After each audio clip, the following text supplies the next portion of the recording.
With modern technology, it is possible to structurize water artificially. When seeds were grown under laboratory conditions using this kind of water, the soy sprouts had 6 times greater photon radiation than when ordinary water was used. Using structurized water makes vegetables ripen faster and increases the amount of useful microelements and vegetable proteins several-fold.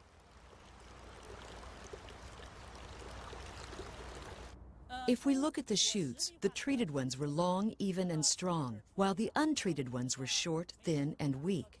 If we look at the plants today, those from the selected seeds have all ripened, but the ones from non-selected seeds have not. We have to say that using structurized water really does affect the growth of vegetables and fruits. For the purposes of irrigation, 20% less of this type of water is needed than when using ordinary water. No fertilizer was added to the soil or the water. The chemical composition remained the same, H2O.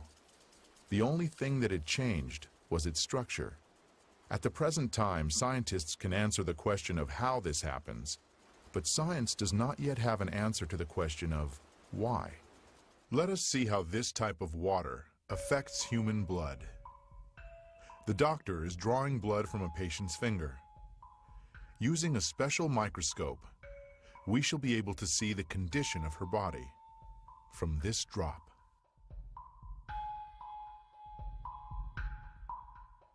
These are red blood cells, and they've lost their electrical charge, so they're all stuck together in a formation called a rouleau.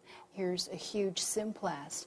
Symplasts are associated with heart disease and arthritis and lung disease and many other conditions that could be coming in the future. The doctor asks the patient to drink a small amount of structured water.